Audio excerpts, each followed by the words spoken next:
शिल्पा जब ब्याह कर ससुराल आई तो एक दिन सोहन ने उससे कहा, शिल्पा, मैं तुमसे कुछ कहना चाहता हूँ, या यूँ समझ लो कि कुछ मांगना चाहता हूँ। हाँ बोलो ना, क्या बात है सोहन? शिल्पा, मैं जानता हूँ तुम इतनी ज्यादा पढ़ी लिखी हो और आजकल हर लड़की अपने पैरों पर खुद खड़ी होना चाहती है।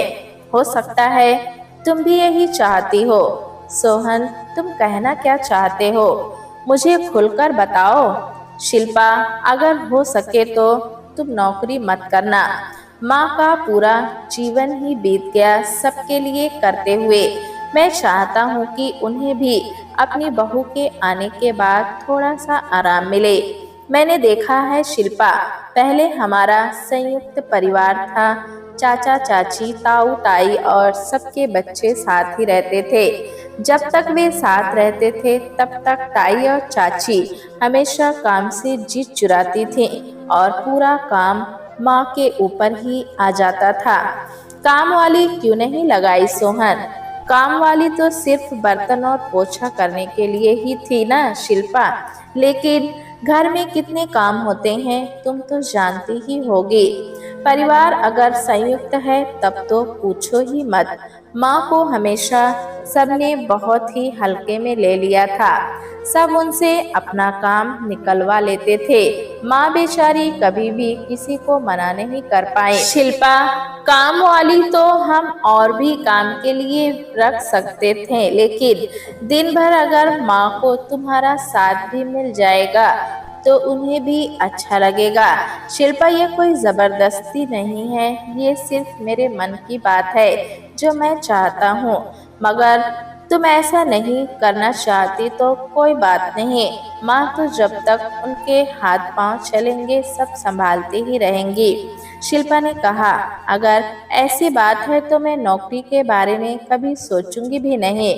मैं उनका पूरा ख्याल रखूंगी। सोहन ने खुश होते हुए कहा, थैंक यू शिल्पा, लेकिन तुम घर से जो चाहो कर सकती हो, जिसमें तुम्हें रुचि हो। शिल्पा ने इसके बाद नौकरी के विषय में कभी सोचा ही नहीं। वो 11वीं तथा 12वीं के बच्चों की ट्यूशन लेने लगी। घर के कामकाज के बाद वो बच्चों को पढ़ाती थी और इसके अच्छे खासे पैसे भी मिल जाते थे। शिल्पा घर का ख्याल भी रख रही थी और कमा भी रही थी। वंदना और शिल्पा बड़े प्यार से मिलजुल कर काम किया करते थे। इसी बीच वंदना के छोटे बेटे मोहन का विवाह तय हो गया। मोहन को काफी समय से अलका नाम की लड़की पसंद थी और दोनों शादी करना चाहते थे। जब वंदना को पता चला तो उन्होंने अजीत से कहा। अजीत को लव मैरिज से कोई आपत्ति नहीं हुई। अजीत ने कहा, बस लड़की ऐसी हो जो हमारे परिवार में निभ जाए, तुम्हारी तरह शिल्पा का हाल ना हो बस। ठीक है, चलो फिर करो तैयारियां। अलका और मोहन का विवाह हो गया। वंदना सिर्फ इतना चाहती थी कि जैसे शिल्पा परिवार में घुल गई है वैसे ही अलका भी घुल जाए, लेकिन वैसा नहीं हुआ। छोटी बहू अलका शिल्पा से एकदम अलग थी। अलका ने पहले दिन से ही अपना रंग दिखाना शुरू कर दिया। वो बहुत कामचोर थी। रोज आराम से सोकर उठती, अपने कमरे से बाहर आती और डाइनिंग टेबल पर बैठ जाती। ऑफिस के लिए सोहन और मोहन के साथ अब अलका का भी टिफिन तैयार होने लगा था। रात के भोजन के समय भी अलका मदद करने नहीं आती थी। अपने कमरे में जाकर आराम करने लगती। सभी यही सोचते कि अभी नई है, सब सीख जाएगी। ये सब देख वंदना के अंदर ज्वाला जल रही थी। वो महसूस कर रही थी कि शिल्पा अकेली ही पिसती जा रही है। वंदना घर की शांति भंग नहीं करना चाहती थी, लेकिन वो इस शांति के चक्कर में शिल्पा के साथ भेदभाव नहीं होने सकती थी। वंदना ने सोचा वो खुद अलका से बात करेगी। शिल्पा की तरफ जब भी वंदना देखती तो उसे उसके रूप में वो खुद ही दिखाई देती, कोल्हू के बैल की तरह जुती हुई। एक दिन वंदना ने अलका को आवाज लगाते हुए कहा, अलका बेटा, जरा मेरे कमरे में आना। अलका पहुंची और बोली, हाँ माँ, बोलो ना, ऐसी क्या बात है। देखो अलका, हमारे घर में हम सब एक संयुक्त परिवार में रहते हैं और यहाँ पर सभी का कर्तव्य है कि सब मिलजुल कर काम करें। किसी एक पर काम का बोझ डाल देना सही नहीं है। तुम्हें भी हाथ बटाना चाहिए। माँ, हाथ तो बटा रही हूँ, मैं ऑफिस जाकर बाहर का काम संभाल लेती हूँ और शिल्पा जी घर का। नहीं बेटा, तुम नौकरी अपनी खुशी के लिए कर रही हो। शिल्पा भी तुम्हारे जितनी पढ़ी लिखी है, पर घर की जवाबदारियों के कारण उसने नौकरी नहीं की। तो माँ, एक काम वाली और रख लेते हैं ना, पैसे मैं दे दूंगी। बात पैसे की नहीं है, सबने शुरू से घर का अपने हाथों से बना हुआ स्वादिष्ट भोजन ही खाया है। ठीक है माँ, मैं आपकी बातों का ध्यान रखूंगी। गुस्से में तिलमिलाती अलका अपने कमरे में चली गई। मोहन ने उससे कहा, क्या हुआ अलका, बड़े गुस्से में लग रही हो। अब तुम्हारे घर में मुझे ताने मिलने लगे हैं, मैं काम नहीं करती हूँ ना। अरे तो काम वाली रख लो ना। हाँ, मैंने भी यही कहा था, माँ ने इनकार कर दिया। मैं बात करूँगा माँ से, तुम मूड ठीक करो। हफ्ता यूं ही गुजर गया। अलका ने वंदना की बातों पर कोई भी ध्यान नहीं दिया। मोहन ने वंदना से कहा, माँ, अलका कह रही थी कि आप काम की वजह से उससे नाराज हैं। मोहन, मैं नाराज नहीं थी, प्यार से समझा रही थी कि एक के कंधे पर पूरा काम नहीं होना चाहिए। माँ, तो एक नहीं दो काम वाली रख लो। मोहन, तुम चिंता मत करो, मैं सब संभाल लूंगी।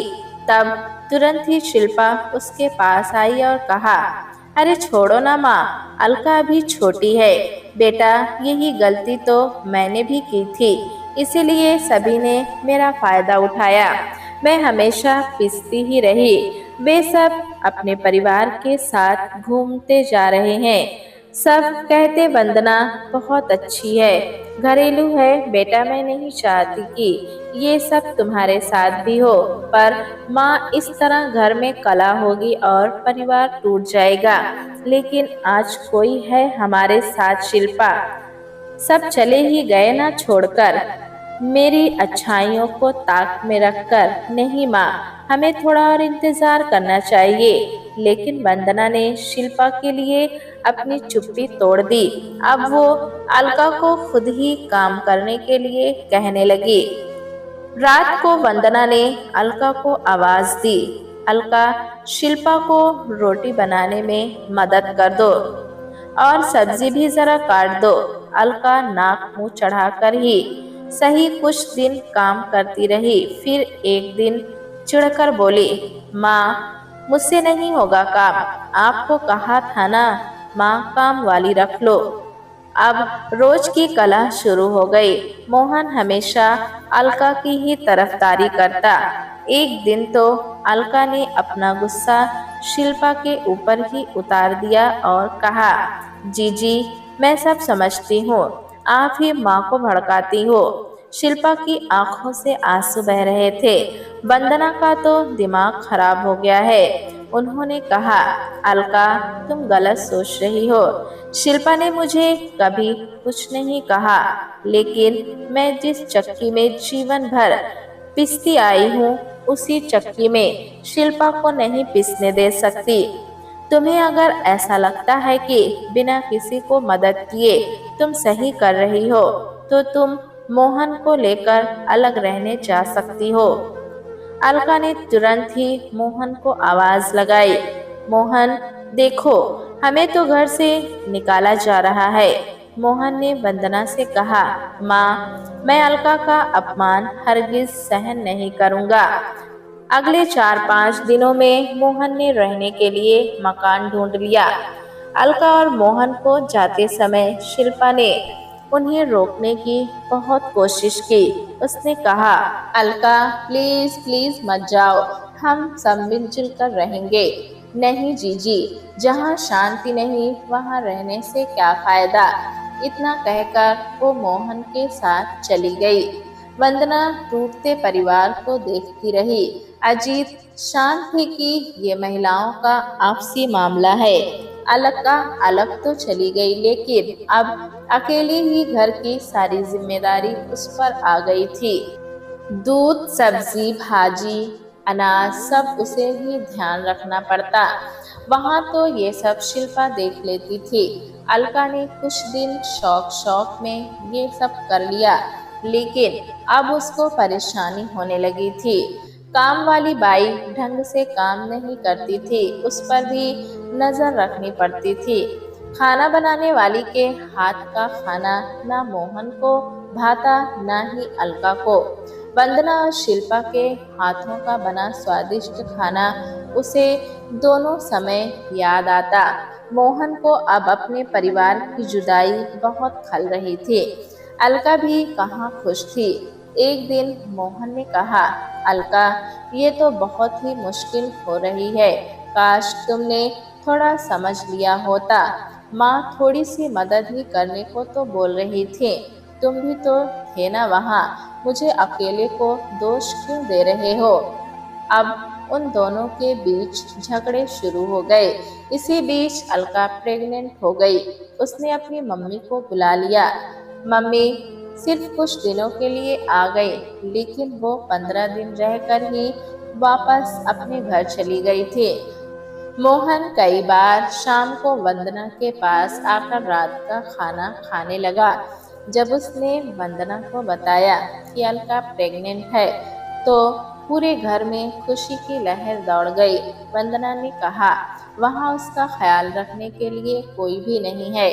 अगर तुम दोनों चाहो तो यहाँ आकर भी रह सकते हो। मोहन कोई जवाब ना दे पाया। जब वो घर गया तो उसने अलका से पूछा, अलका क्या हम वापस घर चले? ये क्या बोल रहे हो? अब इस तरह जाने में क्या हमारी पहले की तरह इज्जत रह पाएगी? मैं जाने के लिए तैयार नहीं हूँ। वंदना और शिल्पा जानते थे कि अलका का अभिमान उसे वापस नहीं आने देगा। उन्होंने हर रोज मोहन के हाथ से अलका के लिए कुछ न कुछ उसकी पसंद की चीजें भेजना शुरू कर दिया।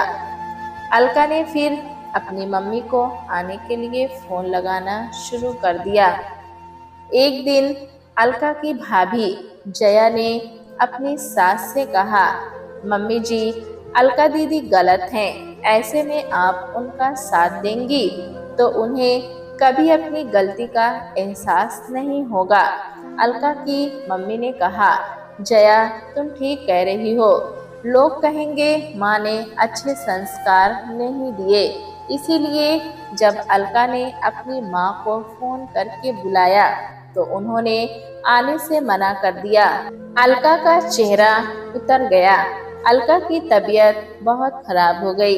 मोहन ने वंदना से कहा, अलका बहुत बीमार है, मोहन उसे लेकर यहाँ आ जाओ, हम उसका पूरा ख्याल रखेंगे।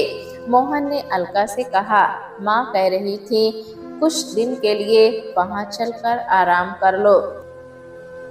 तुम्हें क्या लगता है सबको छोड़कर हम दोनों अकेले रह लेंगे?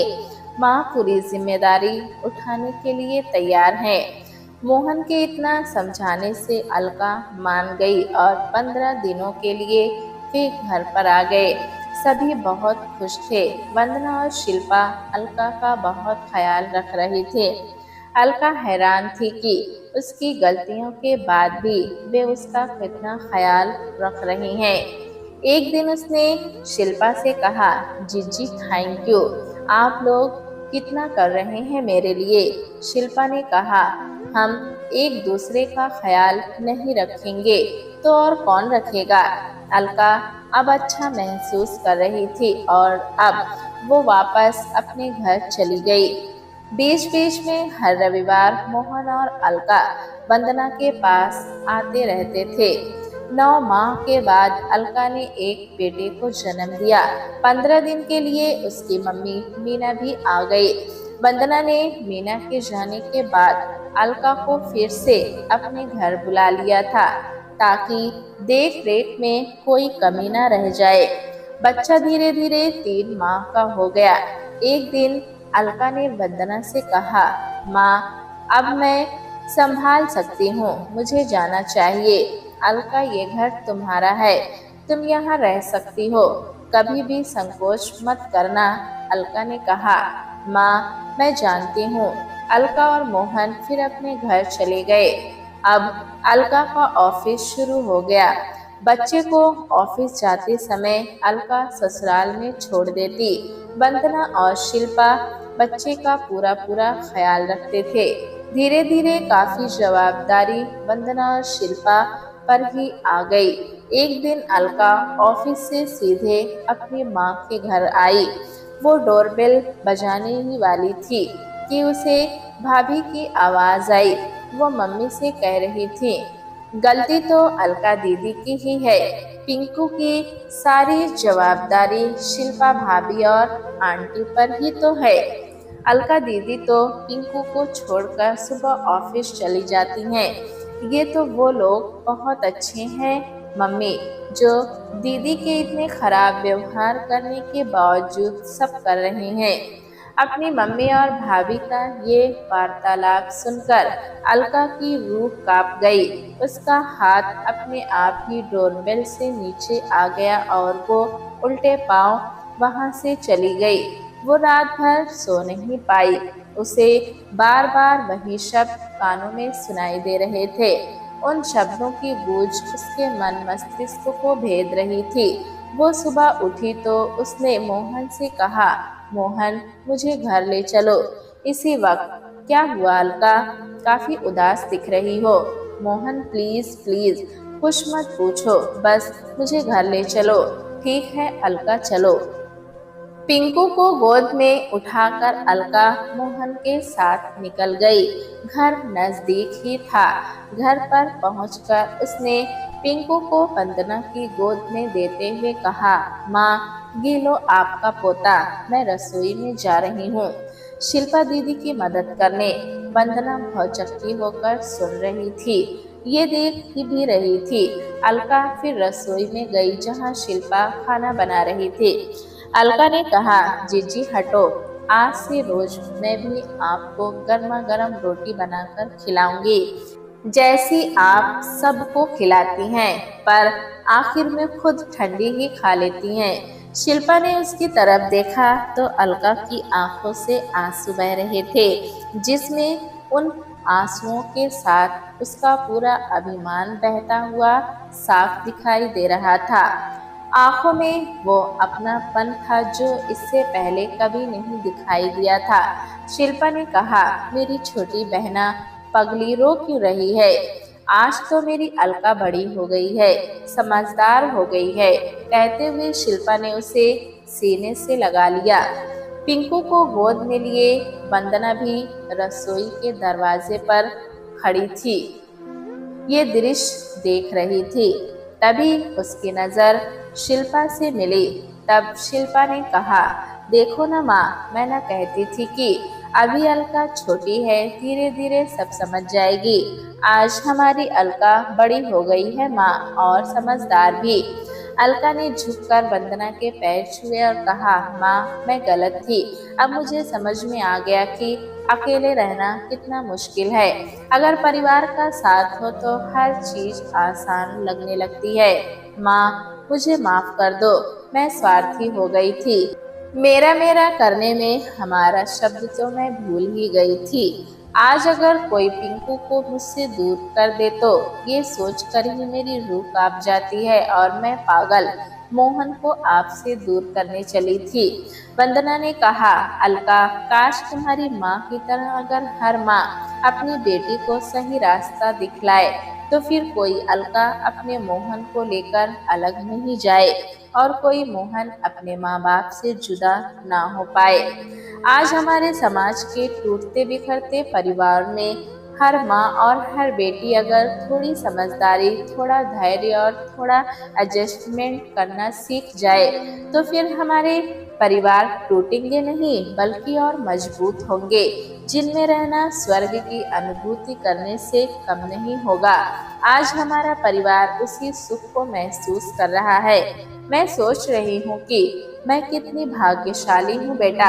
अब मुझे क्या चिंता, अब तो हम दोनों को दादा दादी बनकर दोनों के बच्चों को ही संभालना है। बाकी सब तो मेरी दोनों बेटियां ही संभाल लेंगी। अब मैं रसोई से रिटायर होकर दादी का फर्ज निभाऊंगी। अब तो एक नहीं मुझे दो दो को संभालना होगा। अलका ने दंग होते हुए पूछा, माँ ये क्या कह रही हैं आप? हाँ अलका, अब तुम चाची बनने वाली हो, कल ही डॉक्टर ने बताया है। अलका ने फिर से शिल्पा को गले लगा लिया। शिल्पा और अलका दोनों वंदना के पास गए और दोनों उनकी बाहों में ऐसे लिपट गए जैसे वही उनकी माँ हो। ये दृश्य देखकर सभी खुश थे, लेकिन मोहन की खुशी का ठिकाना ही नहीं था। प्यारे दोस्तों, कहानी कैसी लगी हमें कमेंट में ज़रूर बताएं। चैनल पे नए हैं तो एक लाइक और सब्सक्राइब करना ना भूलें।